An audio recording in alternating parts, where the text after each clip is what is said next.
Ah, yes, Karelia. Based off of the East invasion from the Finnish onto Russia. And yet we don't really know much about it. It's comprised of 3 sections. This section right here is a standoff in between a cliff. It's horrible, it's cancer. We have the fortress, Bravo Point, usually a very good vantage point, and my favorite.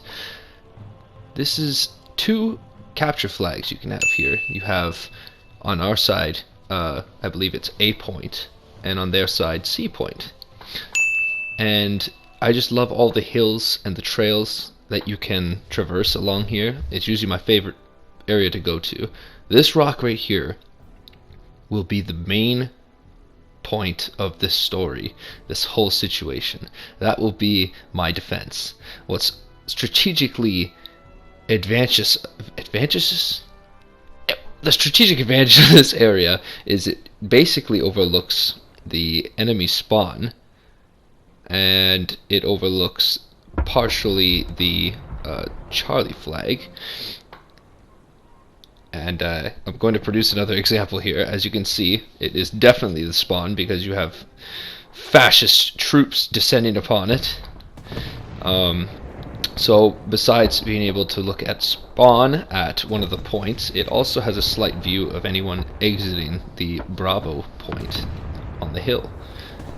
So with that information, you now know just how helpful this little location can be, as well as the fact that it comprises of rocks, which is non-destructible cover. So the only thing you have to worry about is if someone outflanks you. But it has quite good visibility, so I don't think so. As you can see, we're going to start off here with a Panther D, I believe, or a Panther A, and a Tiger H1. No, sorry, Tiger E. I just noticed the machine gun on top. They're both going to go for a, I guess you would call this camping, but really it's a position they're holding up here, hoping that friendlies will come down that way. Meanwhile, here I am just chug-a-lugging down the road. I'm basically making my way all the way down that entire area that you had seen previously. And now that I'm currently at the cover that I wished to be at, I'm going to kind of just look around, see what's going on. Obviously, I don't know where anyone is yet. I ran right into a rock. I'm waiting for comments on that. So we have our first target, that Panther we had seen earlier. Luckily he didn't see me. He almost did. So I'm going to take my first shot. And I'm lucky enough that this Panther was sideways, because if he was facing me directly I would not have been able to penetrate that armor. And for some reason he just started reversing instead of rotating, so I was able to get a second shot. So it was a perfect situation. So now I'm going to be reversing here, and I'm going to be making sure that my right flank is clear. Again, being in a position this close to spawn, you're going to be having a lot of things happening around you. You're going to want to be situationally aware. So, basically I've noticed out of the corner of my screen we got a Tiger H1, so I'm thinking, alright, big brain move. I'm going to go to the left side of the rock here, and I'm going to pop out and do a quick shot that should kill him. This is 76mm, it should penetrate it, no problem. Little did I know, here's a tiger. Completely right beside me. I scared the crap out of me. And for some reason, he didn't shoot first. I take a shot at the tiger, it bounces, and I also noticed very quickly there was a Jag Panzer IV rushing to a flag. So now I'm reversing to continue visually seeing the situation as it's unfolding in front of me right now. I have no idea where that Jag Panzer IV is. So we've got a tiger, another tiger, and that tank destroyer up there that has a Tiger II gun on it. So I'm currently being advanced on by 2 tigers, while I'm also just realizing there's the Jag Panzer IV about to reach the capture point. And I'm thinking, no, I don't think so. And so you're going to see me utilizing the slow motion shortly here. Oh yeah, that's beautiful. I love that. It even shows the flames coming out the barrel from the ammunition cook-off. It really reminds you of the advancements that Warthunder's made whenever you get to put it in slow motion. So here's that tiger, completely unaware I'm here. He's rushing right over the hill. and I put one right in his transmission. Why? Notice his gun depression. He can't aim low enough to hit me. So now I'm pleased. I am free to do as I please with him. You can see his buddy who's going around. I don't even think he knows I'm here either. I'm unaware of him too as well, actually. So I take out this tiger. Beautiful. Love the slow motion. So I hear something immediately to my rear left, and I'm thinking, oh no, I'm being flanked. I'm gonna die now. And I'm surprised to see it's a whole other tiger. It's that one that was flanking me, but I was totally unaware of his existence, and so he to mine. So I'm reversing here, and I'm gonna do a nice little slow motion shot here. Oh, love it.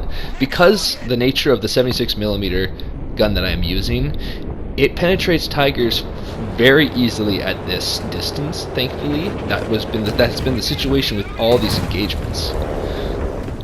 So I just got hit in the rear here. I had no idea what it was till I edited the video. It's a recoilless rifle on a Fiat, and I've taken 2 hits here. Here's the second one. Luckily, they took care of him with machine guns and other gunfire. I now have a broken engine, broken turret ring, a dead gunner, and a dead radio operator, if I'm correct. So I'm going to fast forward here after the repair. It's like about a 55-second repair. So here's a Panzer IV on a hill. He just notices me. So I took him out real quick. Oh, look at the slow-mo. That's an ammunition detonation right there. Pops the turret right off. Love it. And here's where I get greedy. This is my downfall. I got greedy, I thought I noticed something, so I'm poking right out of my impenetrable cover to shoot it. And I'm pretty sure it's a French Jackson, which is a 90mm M36, I believe. I put out one shot. It goes in the engine. That's not what I desired. I wanted it to kill it on one shot instead of just immobilizing it. So now I'm wasting more time out of cover than I wanted. I deflect one shot from him and one from a tiger that will play an important role later. I take the shot, I kill it, thankfully. So now I'm going to make a reverse. I was completely undamaged from both of those shots, from both it and the tiger. There's the tiger that ricocheted a shot off of me. I am not aware until about now that he exists. And this is where I should have survived this, but he put out a really good shot, and this is where I die, unfortunately. And that's the end of my defense. All in all, I'm pretty sure I took out 7 tanks, so pretty decent. It's a pretty big disruption in their flow. I mean, you got to think about it. That's 7 tanks that could have been capturing points, that could have been taking out enemies, or friendlies, sorry. And here I was stopping them. I love it. You can see all the tigers. That one panther. There's another tiger. There's the Jagdpanzer IV, I believe it's called. And you could really get a view here of just how surrounded I actually was. There's one tiger, there's another tiger, there's another tiger, all within very good distance for the gun I was using. There's the Panzer IV, and there is the Jackson that I decided to be silly about and going to get. Well, thank you so much for watching. If you'd like proof of all this, I'm going to be putting up a video and a link in this description to that video of just the raw gameplay of this. It explains it to a more my personal view of how I saw things, so enjoy that. And feel free to like or subscribe if you really do genuinely enjoy this. I mean, my subscribers are going up exponentially, which is amazing to my aspect. I'm amazed by that. Thank you so much. Again, thank you so much for watching. Sequence Gaming appreciates it. So like, subscribe, share, do what you want, because I don't care. And have a wonderful night, day, morning, wherever you are, however you are. Goodbye.